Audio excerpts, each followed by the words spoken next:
ساتھ آتا ہے، تو جب جب ربیع الاول آتا ہے تو ربیع الاول بھی ان نورانی رحمتوں، ان برکتوں، ان سعادتوں، ان خوشیوں کے ساتھ آتا ہے جو اللہ نے ولادت رسول کے وقت اتاری تھی۔ سبحان اللہ، اللہ رب العزت قرآن مجید میں ارشاد فرماتا ہے، سبحان اللہ، لقد من اللہ علی المؤمنین اذ بعث فیہم رسولا۔ اللہ نے مومنین پر کیا فرمایا؟ اللہ نے مومنین پر احسان فرمایا کہ ان میں اپنا رسول بھیجا۔ اب اللہ نے اپنا جو احسان ہے اس کو ذکر فرمایا، اور کیا کہ اپنا رسول بھیجا۔ کیوں؟ اس لیے کہ وہ کیا فرمائے، اذ بعث فیہم رسولا من انفسہم، انہی کی جانوں میں سے، یعنی اگر کوئی فرشتہ بن کر آئے تو لوگ اس کی پیروی نہیں کریں گے۔ اس لیے نبی، اگرچہ ہمارے نبی اللہ کا نور ہے، لیکن بشری صفات کے ساتھ آئے، بشری متمثل میں آئے، تاکہ لوگ ان کو فالو کر سکیں اور ان کے فرمانات پہ عمل کر سکیں اور ان کی جیسی زندگی گزار کر کامیاب ہو سکیں۔ اب رسول کیا کرتا ہے؟ لِيُخْرِجَهُم مِّنَ الظُّلُمَاتِ إِلَى النُّورِ، رسول کا کام ہوتا ہے کہ وہ لوگوں کو نور سے روشنیوں کی طرف لے کر آتا ہے۔ تو اللہ تعالیٰ نے مومنین پر احسان فرمایا کہ مومنین میں اپنا رسول بھیجا تاکہ وہ رسول ان کی جانوں کو بھی پاک کرے اور ان کو حکمت بھی عطا کرے اور ان کو ظلمات سے روشنیوں کی طرف لے کر آئے۔ اب اہل عرب کہتے ہیں کہ یہ جو لفظ مننا استعمال ہوا ہے، مننا، کہ اللہ نے احسان فرمایا، لفظ مننا کہا، اس کے مختلف معنی ہیں۔ ایک تو یہ کہ الذی یسقط من السماء، وہ جو آسمان سے اترے، جیسے من و سلوہ اترا تھا، اسے بھی کیا کہا گیا؟ مننا۔ اسی طرح فرمایا لا تبطلوا صدقاتکم بالمن والاذی، کہ تم اپنے صدقات کو باطل مت کرو احسان جتلا کر اور تکلیف دے کر۔ اب یہاں اللہ کے نبی صلی اللہ علیہ وسلم کے لیے جو معنی استعمال ہوا ہے، کہا تیسرا معنی اس کا یہ ہے، وَإِنَّ لَكَ لَأَجْرًا غَيْرَ مَمْنُونٍ وَرَابِعُهَا وَالْإِنْعَامُ وَالْإِحْسَانُ، ایسا انعام اور احسان جس پہ کسی سے جزا طلب نہیں کی جاتی۔ تو اللہ نے مومنین پر اپنا محبوب بھیج کر وہ احسان فرمایا، وہ انعام فرمایا کہ جس پر بندے تو اللہ کو کوئی بدلہ دے ہی نہیں سکتے، ہاں لیکن اپنے محبوب کی تشریف آوری کے لیے اللہ کا شکر ادا کر سکتے ہیں۔ اور یہی سمجھ لے کہ یہ جو محفل میلاد سجتی ہے، یہ حضور کی ولادت کی خوشی کے شکریہ میں سجتی ہے، کہ حضور کے غلام حضور کی محفل سجا کر اپنے رب کا شکر ادا کرتے ہیں، اپنے اللہ رب العالمین کے آگے سر جھکاتے ہیں، اے مولا تیرا شکر ہے، تو نے احسان فرمایا مومنین پر۔ اللہ نے اتنی مخلوقات کو پیدا فرمایا، اس مخلوقات میں کوئی جنگل میں رہنے والے جانور ہیں، کوئی سمندر میں تیرنے والی مچھلیاں ہیں، کوئی چوپائے ہیں، کوئی گھروں میں آنے جانے والے پھدکنے والے جانور ہیں، کوئی دودھ دینے والے جانور ہیں، کنہیں پہ سواری کی جاتی ہے، کوئی پیٹ کے بل رینگتے ہیں، کوئی معمولی چونٹیوں کی شکل میں زمین پر پھرتے ہیں۔ اللہ نے ہم پر کتنا بڑا کرم فرمایا کہ اللہ نے ہم سب کو انسان اشرف المخلوقات بنایا۔ یہ اللہ کا احسان۔ اب اللہ کے احسان کو سمجھیں کہ اللہ کا احسان کیا ہے۔ تو اللہ نے ہمیں اشرف المخلوقات میں سے بنایا۔ یہ کتنا بڑا شکر ہے اس رب کا کہ اس نے عقل عطا فرمائی، دماغ عطا فرمایا۔ اے انسان، تجھے اتنا خوبصورت ترتیب فرمایا کہ پیشانی تیری اوپر کی جانب رکھی، دو آنکھیں سامنے رکھی کہ جس سے تو دیکھتا ہے، ایسے ہونٹ بنائے کہ ان ہونٹوں میں خوبصورتی رکھ دی، ان ہونٹوں دانت بنائے کہ جن سے تو کھانا چبائے، لیکن اس کو ہونٹوں کے پردے سے چھپا دیا، وہ رخسار بنائے، اگر سننے والے کان رکھے، وہ سامنے ہوتے تو برے لگتے، ان کو سائڈ پہ رکھ دیا۔ اللہ تیرا احسان۔ اب اللہ کے سارے احسانوں کو یاد کریں، پھر جب ہم حضور کی طرف آئیں گے تو پتہ چلے گا کتنا بڑا احسان۔ اللہ تیرا احسان، اللہ تیرا شکر کہ اگر تو نے چلنے کو پاؤں دیے تھے، مولا تو اس پاؤں کو بھی اتنی خوبصورتی دی کہ ہم قسم قسم کی چپل پہن کر اس کو حسن دیتے۔ اللہ اگر تو نے پکڑنے کے لیے ہاتھ دیے تو اس ہاتھوں کو بھی انگوٹھیاں پہن کر زینت لیتے ہیں۔ اللہ رب العزت، تو نے انسان کے یہ جوڑ کتنی خوبصورتی سے بنائے کہ اگر یہ گھٹنوں کا جوڑ نہ ہوتا انسان بیٹھ نہیں سکتا تھا، تو پھر کیا کھڑا کھڑا رہتا، لیٹتا کیسے، بیٹھتا کیسے؟ یہ جوڑ اللہ کی کتنی بڑی نعمت ہے کہ بندہ اس پہ بیٹھ سکتا ہے. یہ اس انسانی اعضاء کے مختلف جوڑ سے انسان اپنے جسم کو مختلف شکل اور حیت میں کر کے بیٹھ اور لیٹ سکتا ہے. اللہ تیرا شکر کہ تو نے عقل عطا فرمائی، سوچ سمجھ عطا فرمائی، خراب اور برے کی تمیز عطا فرمائی، نیکی اور بدی کی تمیز عطا فرمائی. اور اے مولا پھر تو کتنا کریم کہ تو نے محبت کے، نفرت کے اور خوبصورت محسوس کرنے والے احساسات اور جذبات کے لیے دل بنایا. اللہ لیکن انسان سمجھ جائے کہ خوبصورت احساسات و جذبات تیرے جو دنیا کے لیے ہیں نا وہ تو ایک دن ختم ہو جائیں گے. تیرا دل اصل میں تیرے رب کی انوار و تجلیات کا گھر ہے. تیرا دل تو وہ ہے کہ جب اللہ کا ذکر ہو تو یہاں اللہ کے انوار اترے، جب محبوب علیہ الصلوۃ والسلام کا ذکر ہو تو تجھ پر مدینے کے آسمان سے عشق کی برسات ہو. یہ دل تیری وہ آمجگاہ بنے. اور جب ربیع الاول کا مبارک مہینہ آ جائے تو پھر تجھے تیرا تصور رہے کہ میرے حضور آئے ہیں، میرے آقا صلی اللہ علیہ وسلم تشریف لائے ہیں.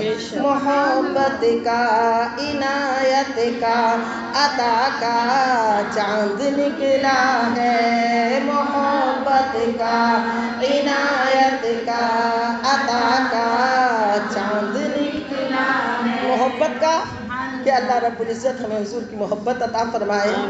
عنایت کا ان کی نگاہ عنایت ہو جائے، اٹھ گئی جس طرف دم میں دم آ گیا، اس نگاہ عنایت پہ لاکھوں سلام. عطا کا کہ میرے آقا میری جھولی خالی ہونے نہیں دیتے، حضور اپنی وہ عطائیں فرما دیں اس مبارک مہینے میں کہ ہم پر جو اللہ کا احسان ہے کہ آپ ہم میں تشریف لائے تو حضور ہم پر آپ کی عطائیں ایسی ہو جائیں ہمیں آپ کا دیدار ہو جائے. محبت کا عنایت کا عطا کا ربیع النور میں فضل خدا کا ربیع النور. پڑھیں بس ایسے پڑھیں کہ محبتیں بھی آ جائیں، عنایتیں بھی ہو جائیں اور عطاؤں کی برسات بھی ہو جائے. محبت کا عنایت کا عطا کا چاند نکلا ہے، محبت کا عنایت کا عطا کا چاند نکلا ہے. اللہ رب العزت نے انسان پر اتنی مہربانی فرمائی کہ انسان کو اتنا خوبصورت تخلیق فرمایا، فی احسن تقویم سے اس کی قرآن میں تعریف فرمائی.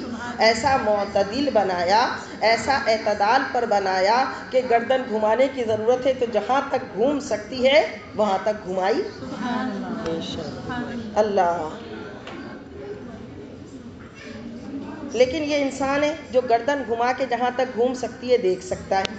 اور اللہ والے کیا کہتے ہیں کہ جیسے ہماری دو آنکھیں آگے ہیں ایسی ہماری دو آنکھیں پیچھے ہیں.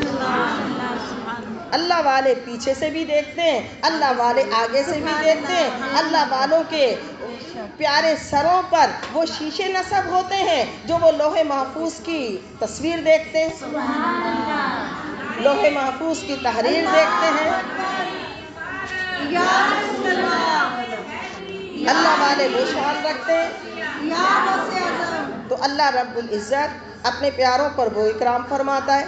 تو اللہ نے انسان پر اتنا احسان فرمایا، اس کو اشرف المخلوقات بنایا، اشرف المخلوقات میں سے بنا کر اس کو عقل عطا فرمائی، شعور عطا فرمایا، تمیز عطا فرمائی، کھانا کھانے کا اور ذائقہ لینے کا ڈھنگ عطا فرمایا. دیکھو جانور اپنی خوراک حاصل کر لیتا ہے، آج تک کسی جانور نے کہا کہ کوئی مزیدار کھانا تھا یا نہیں تھا، لیکن انسان مزیدار اور مختلف قسم کے ٹیسٹ اور ذائقوں والے کھانے کھاتا ہے اور ان کے ذائقے محسوس کرتا ہے. یہ کتنا بڑا اللہ کا انعام، اللہ کا احسان ہے. تو اللہ کا احسان کہ اللہ نے ہمیں انسانوں میں سے کیا، اشرف المخلوقات میں سے بنایا. اللہ کا کتنا بڑا کرم کہ اللہ نے کوئی اور مخلوقات نہیں، جمادات نہیں، نباتات نہیں، کوئی راہ میں پڑا رہنے والا پتھر نہیں، کوئی کھڑے رہنے والا درخت نہیں، ایک چلتا پھرتا سوچتا سمجھتا بولتا ہوا انسان بنایا. اللہ تو اپنے انسان ہونے کی اہمیت کو سمجھے بندہ، اپنے انسان ہونے کی قدر کرے کہ میرے رب العزت نے مجھ پر کتنا بڑا احسان کیا کہ مجھے اللہ نے انسان کیا۔ اور پھر انسانوں میں سے بھی دیکھیں کتنے ایسے ہیں کہ جو معاذ اللہ آگ کو روشن کرتے ہیں اور پھر اس آگ کے پیچھے پڑے رہتے ہیں کہ یہ روشن رہے کہ ان کا خدا ہے معاذ اللہ۔ کتنے ایسے ہیں جو کھڑے درخت کو پوجتے ہیں، کتنے ایسے ہیں کہ جب سورج طلوع ہوتا ہے تو اس کو خدا مان کر اس کے سامنے کھڑے ہو جاتے ہیں، کتنے ایسے ہیں جو اپنے ہاتھ سے پتھر کی مورتیاں بنا کر، پتھر کے بت بنا کر ان کو پوجتے ہیں۔ اللہ تعالیٰ نے ان تمام میں سے اس کیٹیگری سے ہم کو نکالا اور اللہ رب العزت نے ہم سب کو اسلام عطا فرمایا۔ کتنا بڑا رب کا شکر ہے۔ اے اللہ تو کتنا کریم ہے۔ ایک مومن بیمار ہو جائے تو جب مومن خود بیمار ہو تو رحمت میں غوطے لے، اور جو اس بیمار کو پوچھنے چلا جائے وہ جب تک اس کے پاس بیٹھا رہے تو رحمت کے غوطے میں ہو۔ اللہ مومن تو کتنا خوش نصیب ہے کہ میں تیرے حضور فرمائے، اللہ کے محبوب صلی اللہ علیہ وسلم فرماتے ہیں مومن کے تو دونوں حال اچھے ہیں، یہاں تک کہ اگر مصیبت آئے صبر کرے تو انعام پائے، اور اگر نعمت پائے شکر کرے تو نعمت میں اضافہ پائے۔ میرے آقا صلی اللہ علیہ وسلم تو فرمائے تیرے پیر میں کانٹا بھی چبھ جائے تو اللہ تجھے اس پر اجر و ثواب عطا فرمائے۔ یہ مومن ہونے کا احساس ہے۔ بیمار ہے تو سارے تیمارداری کر رہے ہیں، یہ مومن ہونے کا احساس ہے کہ اسلام کی دولت سے نوازا گیا، مدینے جاتا ہے، قرآن کھول کے پڑھتا ہے، سجدہ کر کے اپنے رب کا قرب پاتا ہے، یہ نا مومن ہونے کا احساس ہے۔ کتنا بڑا رب کا کرم ہے کہ جب مرتا ہے تو احترام سے کاندھوں پہ اٹھایا جاتا ہے۔ کتنا بڑا رب کا انعام ہے کہ جب مرتا ہے تو دفنا کر جب لوگ واپس لوٹتے ہیں تو زندگی بھر جو ایصال ثواب کرتے ہیں، جو اس کو پڑھ کر بخشتے ہیں، وہ نور بن کر اس کی قبر میں جاتا ہے۔ بتاؤ یہ اعزاز کسی اور کو حاصل ہے؟ یہ صرف ایمان والے کو حاصل ہے۔ اب یہ ایمان کس کی برکت سے ملا؟ اللہ کے محبوب صلی اللہ علیہ وسلم کی برکت سے ملا۔ اس لیے اللہ فرماتا ہے کہ اللہ نے مومنین پر احسان فرمایا کہ ان میں اپنا رسول بھیجا۔ اللہ نے مومنین پر احسان فرمایا، بتاؤ ہے کتنا بڑا احسان۔ اور پھر سنو کہ ایمان والے اور اسلام قبول کرنے والے، کیونکہ جو بھی امتی اگر کسی نبی پر ایمان لاتا ہے تو وہ اسلام والا تو کہلاتا ہے، مسلمان کہلاتا ہے۔ سارے انبیاء توحید کی تعلیم دیتے آئے، حضرت آدم علیہ السلام پر بھی ایمان لانے والے ہیں، حضرت نوح علیہ السلام پر بھی ایمان لانے والے ہیں، حضرت موسیٰ اور عیسیٰ کے بھی ماننے والے ہیں۔ تمام انبیاء کرام علیہ السلام کے امتی ہیں۔ سنو، لیکن کوئی نبی کسی نبی کا امتی نہیں ہے۔ کوئی نبی، جتنے بھی 1,24,000 کم و بیش انبیاء کرام علیہ السلام آئے تو ان میں سے کوئی نبی کسی نبی کا امتی نہیں ہے۔ ہاں لیکن امام الانبیاء تیری کیا بات ہے کہ سنو جتنے انبیاء تشریف لائے ان میں کوئی نبی ایسا نہیں جو ہمارے نبی کا امتی نہ ہو، کیونکہ جو نبی بھی تشریف لائے اللہ نے سب کی ارواح سے وعدہ لیا تھا کہ تم میرے محبوب پر ایمان بھی لانا اور پھر ان کی مدد بھی کرنا۔ تو سارے انبیاء ہمارے نبی پر ایمان لانے کی وجہ سے حضور کے امتی ہوئے، اور جب وہ حضور کے امتی ہوئے تو بالواسطہ ان کی امتیں بھی حضور کی امتی ہوئی۔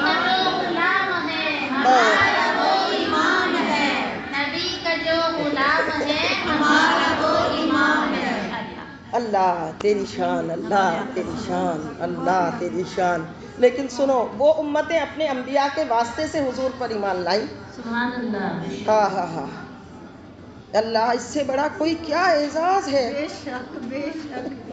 اس سے بڑی کیا کوئی شان ہے کہ ہم وہ ہیں جو حضور پر ڈائریکٹ براہ راست ایمان لائے۔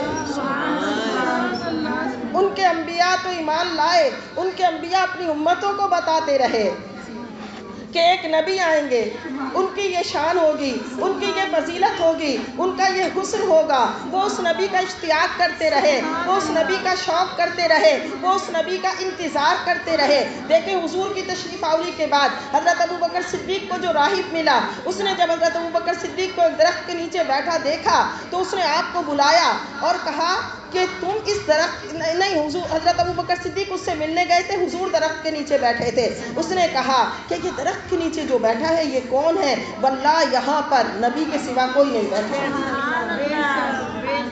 اور اس نے کہا نام، حضور کا نسب، حضور کا قبیلہ اور سب بتا دیا، اور یہاں تک کہ حضرت ابوبکر صدیق کو بھی یہ بتا دیا کہ تم ان کے خاص ساتھیوں میں سے ہو گے۔ اس لیے بعض حضرات نے کہا کہ حضرت ابوبکر صدیق سب سے پہلے ایمان لانے والے ہیں، کہ اس وقت ہی ان کے دل میں یہ بات آ گئی تھی کہ آپ علیہ الصلوۃ والسلام اللہ کے نبی ہیں۔ تو اور انبیاء اپنی امتوں کو بتاتے آئے کہ وہ آئیں گے، وہ آنے والے ہیں، اور وہ شوق رکھتی تھیں، وہ حضور کے لیے اپنی جان و دل اس کا فدا کرتی تھیں، کیونکہ وہ حضور کو ایسا پہچانتی تھی امتیں جیسے کوئی اپنے بیٹے کو پہچانتا ہے۔ سبحان اللہ۔ لیکن ایمان والو، حضور کے امتیوں، ہم سب کی خوش قسمتی، ہماری خوش نصیبی کہ ہم اللہ کے محبوب صلی اللہ علیہ وسلم پر ایمان براہ راست لائے ہیں۔ کتنا بڑا رب کا انعام۔ بہت پھر بڑا۔ سنو، ہمارے نبی کیا ہوئے؟ جب سارے انبیاء حضور پر ایمان لانے والے ہیں تو ہمارے حضور سارے نبیوں کے بھی نبی ہیں، تو آپ امام الانبیاء ہیں، آپ سارے رسولوں کے بھی سردار ہیں تو سید المرسلین ہیں، آپ سب نبیوں کے آخر میں تشریف لائے تو خاتم النبیین ہیں، محبوب رب العالمین ہیں۔ تو جب میرے آقا صلی اللہ علیہ وسلم کو اتنی فضیلتیں ملی، اتنی شانیں ملی، اس دن میں ایک کتاب میں پڑھ رہی تھی کہ کسی نبی کو 2 معجزے ملے، کسی کو 5 ملے، کسی کو 7 ملے، کسی کو 17 ملے، کسی کو 21 ملے، کسی کو کچھ ملے، تو بس یوں تعداد تھی، لیکن ہمارے حضور سراپا معجزہ، حضور کا اٹھنا معجزہ، حضور کا بیٹھنا معجزہ، حضور کی ادائیں معجزہ، حضور کا دیکھنا معجزہ۔ ایسے تو اعلیٰ حضرت نہیں فرماتے اٹھ گئی جس طرف دم میں دم آ گیا، اس نگاہ عنایت پہ لاکھوں سلام، فراز ان کی ایک نظر ہمارا کام کر گئی، فراز ان کی ایک نظر ہمارا کام کر گئی۔ قرآن میں ارشاد فرمایا۔ بے شک۔ اور سنیں، جب کوئی اگر باپ بزنس مین ہوتا ہے اور اس کا کاروبار اچھا ہوتا ہے، اس کے پاس گاڑی ہوتی ہے، بہترین گھر ہوتا ہے، یہ بتاؤ اس سے اولاد کو نفع ہوتا ہے یا نہیں؟ اولاد کو اپنی کمائی سے ہوتا ہے یا باپ کے بزنس مین ہونے سے خود بخود ہو گیا؟ خود بخود ہو گیا۔ وہ اس گھر میں پیدا ہوا، اس کا باپ آفیسر تھا، اس کا باپ بزنس مین تھا، اس کے باپ کے پاس دنیاوی نعمتوں کی کثرت تھی، اس کے لیے اولاد نے محنت نہیں کی، بلکہ آٹومیٹکلی اس کو اللہ کی طرف سے یہ چیزیں مل گئیں۔ بہت سے کو نہیں ملی، بہت سے کو مل گئی۔ تو سنو، جب نبی امام الانبیاء ہو، جب نبی سید المرسلین ہو، جب نبی خاتم النبیین ہو، جب وہ نبی ہو کہ اس کی امت سے پہلے کوئی امت جنت میں نہیں جائے گی، تو امت کے حصے میں خود بخود وہ فضائل، وہ خوبیاں آ گئیں جو اس کے نبی کو ملیں۔ سبحان اللہ۔ اس لیے اللہ نے ہمیں بڑی شانیں عطا فرمائی، بڑی فضیلتیں عطا فرمائی ہیں، بڑے انعام عطا فرمائے۔ کاش میری بہنوں ہم اپنی اس قدر کو پہچانیں، کیونکہ جب مسلمان اپنی اس قدر کو پہچانے گا، اس نعمت کو پہچانے گا، اس شان کو جانے گا، ارے میں کون ہوں؟ میں امام الانبیاء کا امتی ہوں، سبحان اللہ۔ ارے میں مدینہ کے والی کا امتی ہوں، میں خاتم النبیین کا امتی ہوں، میں اس کا امتی ہوں کہ جو سارے نبیوں کے بھی نبی ہیں، میں اس کا امتی ہوں جو محبوب رب العالمین ہے۔ تو بندہ پھر اپنے نبی صلی اللہ علیہ وسلم سے محبت بھی کرے گا، ان کے لیے اپنا جان و مال بھی فدا کرے گا، اور ان سے عشق کا دم بھی بھرے گا، اور ان کی اطاعت و فرما برداری بھی کرے گا، اور ان کے راستے پر چل کر ہی اپنی دنیا اور آخرت کی کامیابی کو پائے گا۔ انشاءاللہ۔ اور کامیابی ہے ہی اللہ کے محبوب صلی اللہ علیہ وسلم کے راستے کو اپنانا، بے شک۔ آپ کی سیرت طیبہ کو اپنانا۔ اس کے علاوہ کہاں بندہ کامیابی ڈھونڈتا ہے؟ آج بندہ ادھر ادھر تو چلا گیا، اس کامیابی سے ہی تو دور ہو گیا کہ جو کامیابی کا راستہ جاتا تھا اس طرف، جو اس کے لیے دنیا اور آخرت کے لیے بھلائی کا وہ تھا، یعنی بھلائی کا مرکز تھا، اس نے اس کو چھوڑ دیا اور اپنی بھلائیاں، اپنی خوشیاں، اپنی ساری معاملات پتہ نہیں کدھر تلاش کرنے لگ گیا۔ دنیا کو اپنا بت قدا بنا لیا۔ دنیا سے وابستہ۔ یہ نہیں پتا کہ اگر مشرف جیسا بھی ایسا گھر بنائے جس گھر کی دیواریں بم پروف تھیں، ایسا گھر بنایا تھا اس نے جس گھر کی دیواریں بم پروف تھیں، اگر کوئی بارود کی بھری ہوئی گاڑی بھی لا کے اس کی دیوار سے ٹکراتا تو اس کی دیواروں کو کوئی اثر نہ ہوتا۔ اللہ، میں نے جب وہ سارا پڑھا میں نے کہا لیکن موت سے اس کو کوئی نہیں بچا سکا۔ وہ بم پروف دیواریں موت سے نہ بچا سکیں۔ بے نظیر کی جس وقت انتقال ہوا، ڈیتھ ہوئی، اس وقت اتفاق دیکھیے وہ بم پروف گاڑی میں تھی کہ اگر اس گاڑی کے قریب آ کے کوئی بم پھوڑتا تو گاڑی کو اثر نہ ہوتا، اور گاڑی کو اثر نہیں بھی ہوا تھا، لیکن بندہ دنیا سے چلا گیا تھا۔ چلا گیا۔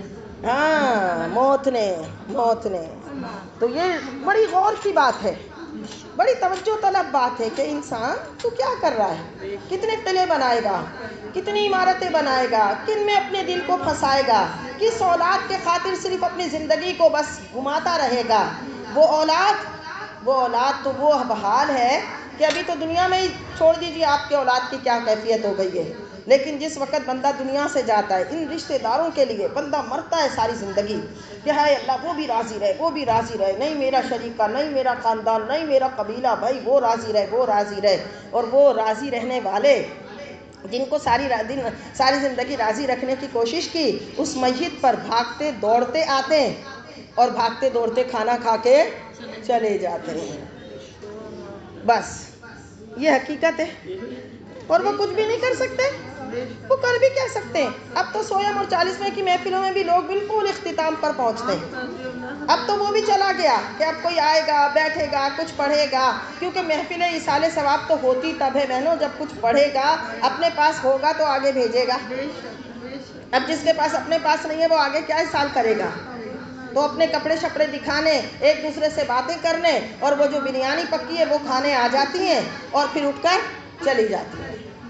اس لیے وہ بھی میت کے لیے کوئی نہیں آتا کہ ہائے اللہ وہ میری بہت پیاری تھی، میں جاؤں چلو اس کے لیے کچھ پڑھ لوں، کچھ سورہ یاسین پڑھ لوں، کچھ کلمہ طیبہ پڑھ لوں، نہیں، اور وہ جانا ضروری ہے، نہیں جائیں گے تو برا مان جائیں گے، ہمارے باپ کے سویم میں نہیں آیا۔ یہ ہماری سوچ ہے۔ یہ وہ جن کو راضی کرنے کے لیے ہم اللہ کو ناراض کرتے ہیں۔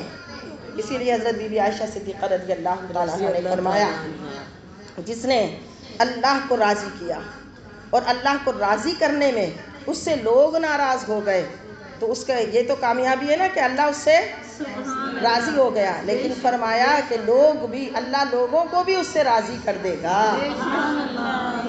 اور آپ فرماتی ہیں رضی اللہ تعالیٰ عنہ، آپ فرماتی ہیں کہ جب کوئی بندہ لوگوں کو راضی کرنے کے پیچھے دوڑتا ہے، آج ساری دوڑ یہی ہے، سب کے پیچھے دوڑ لگا کے بندہ تھک جاتا ہے، پھر پہنچتا چلتا ہے نہ شوہر راضی ہوا، نہ اولاد راضی ہوئی، نہ سسرال والے راضی ہوئے، نہ فلاں راضی ہوئے، نہ فلاں راضی ہوئے، ہر طرف سے شکوہ اور شکایت۔ یہ انسان کی حقیقت ہے۔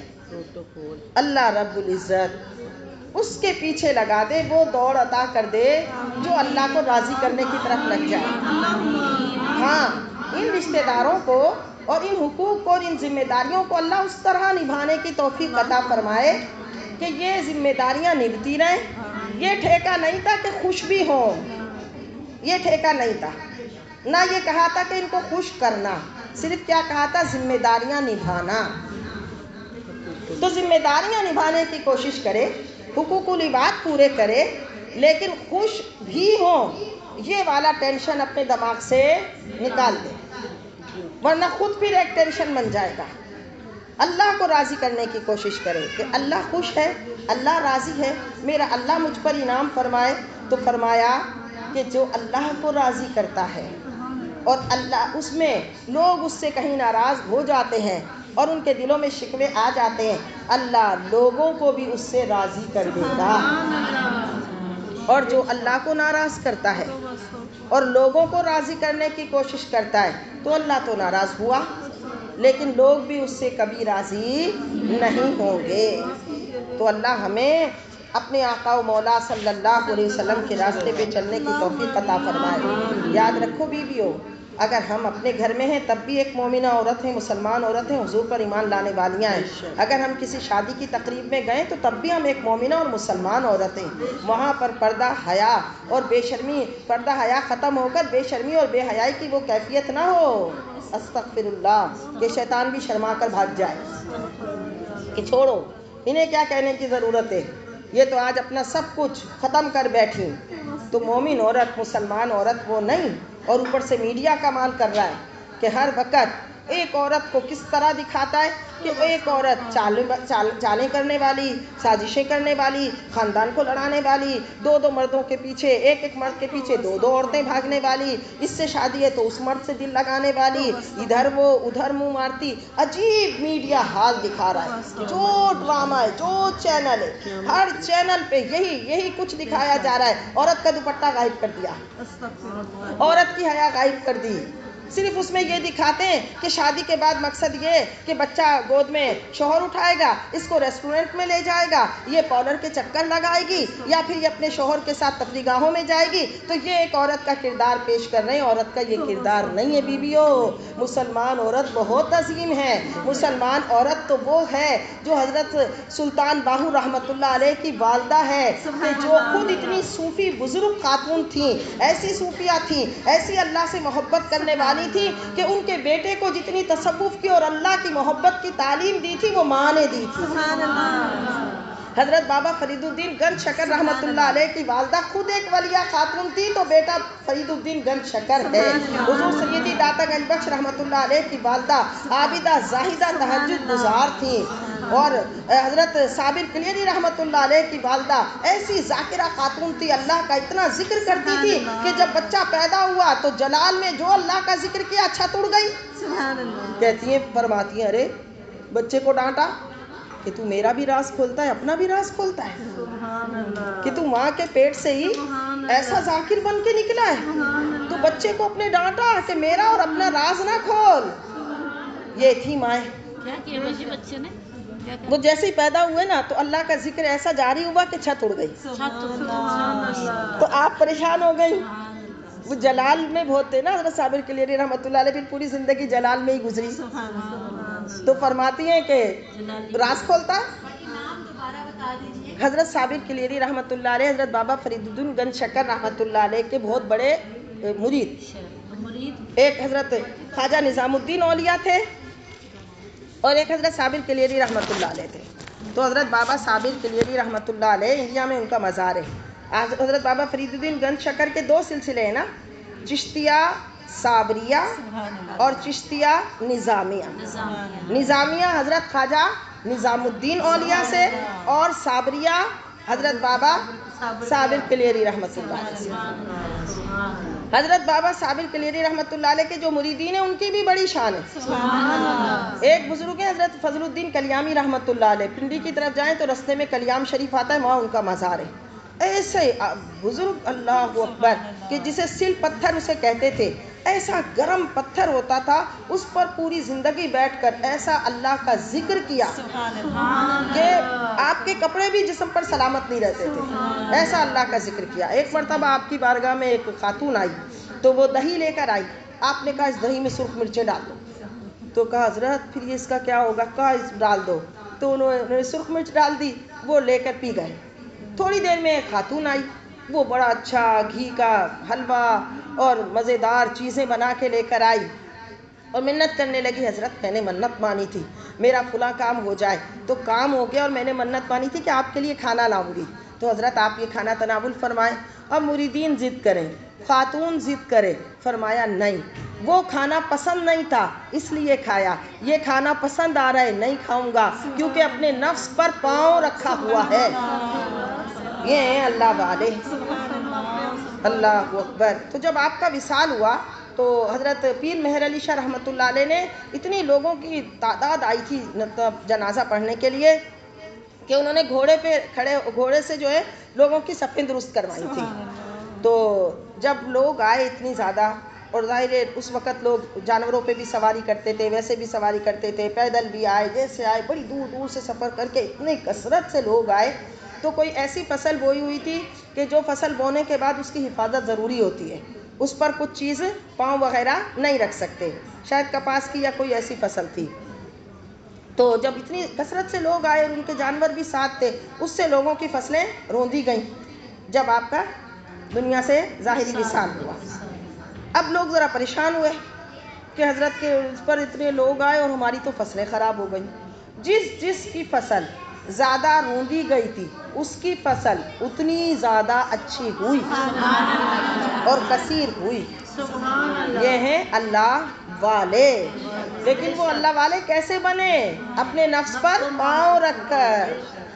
فرمایا پوری زندگی اپنے نفس پر پاؤں رکھا ہے، یہ نفس پر سے پاؤں نہیں ہٹنے دیتا، اس لیے جو مزے کا کھانا ہے وہ نہیں کھاؤں گا، جو من کو اچھا نہیں لگا وہ کھاؤں گا. اور وہ پتھر سلا آپ کی مشہور تھی جس پر بیٹھ کر آپ اللہ کی عبادت کرتے تھے، تو صاحب مزار بنے. حضرت خواجہ غلام فرید رحمۃ اللہ علیہ، واہ واہ کیا عاشقوں کے نام ہیں. یہ وہ عشق کا منبع، ان کا نام بھی لیں تو سبحان اللہ عشق کی کرنیں پھوٹتی ہیں. ایسی حضور سے، ایسے اللہ رب العزت کی محبت میں ایسے تھے، ایسے محبت کے جام پیے ہوئے تھے کہ دو افراد ایسے ہیں کہا کہ جب وہ لباس پہنتے تھے تو ان کا قلب اتنا ذاکر تھا اور اللہ کی محبت سے اتنی جوشی گرمی جوش پر تھا کہ جب لباس پہنتے تھے تو جہاں قلب تھا وہاں سے کپڑا جل جاتا تھا.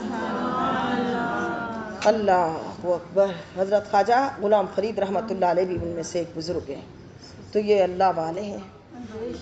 اب یہ جو اللہ والے ہیں ان سے جب ہم محبت کریں گے تو آپ یقین کریں پھر ہم پر وہ روشنی اور کرن آ جائے گی. جیسے یہ لائٹ ہے نا، اس لائٹ کا ایک وجود ہے. اب اگر سوئچ آف کر دیں تو آپ کو لائٹ کا صرف وجود نظر آئے گی، اس سے نکلنے والی روشنی نہیں نظر آئے گی. تو یہ جو اللہ والے ہیں نا بیویوں، یہ وجود ہیں لیکن ان کے سینوں سے عشق مصطفیٰ کی، اللہ کی محبت کی لائٹ نکل رہی ہے. اور جو لائٹ میں بیٹھے گا ایسا ہو سکتا ہے کہ روشن نہ ہو؟ تو جو لائٹ میں بیٹھے گا تو روشن ہوگا.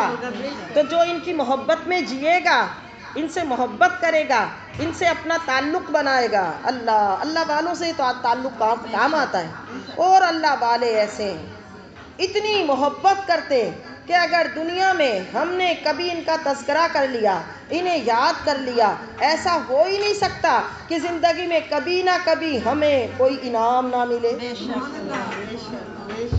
اور یہ انعام اللہ اکبر، یہ اللہ والے.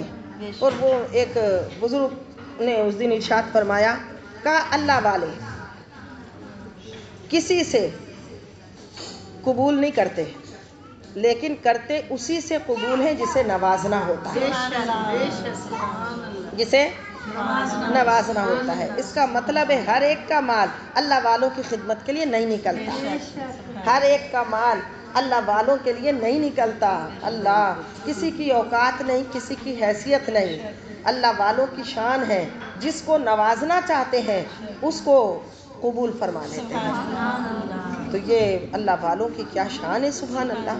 اور یہ اللہ والے دیکھو، حضرت حضور سیدی داتا گنج بخش رحمۃ اللہ علیہ کے اس پر استفا جب اس کے 3 دن ختم ہوئے تو جمعہ کے دن ایسے ہی میں گئی، وہاں گئی. اللہ ہر قسم کا بندہ، عرس تو ختم ہو گیا تھا پھر بھی اتنی خواتین چھوٹے چھوٹے بچوں کو گرمی میں لے کر اتنی بڑی تعداد، مردوں کی اتنی بڑی تعداد، عورتوں کی اتنی بڑی تعداد.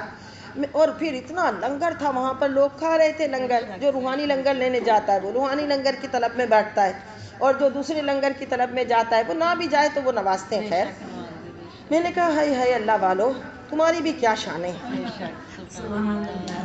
اب وہاں پہ اچھے اچھے گھرانوں کی بھی خواتین تھی اور وہ نظر آ رہی تھی کہ یہ پڑھی لکھی اور یوں اور بڑی اپنے آپ کو مینٹین رکھنے والی اس طرح کی خواتین تھی، ہر طرح کی خواتین.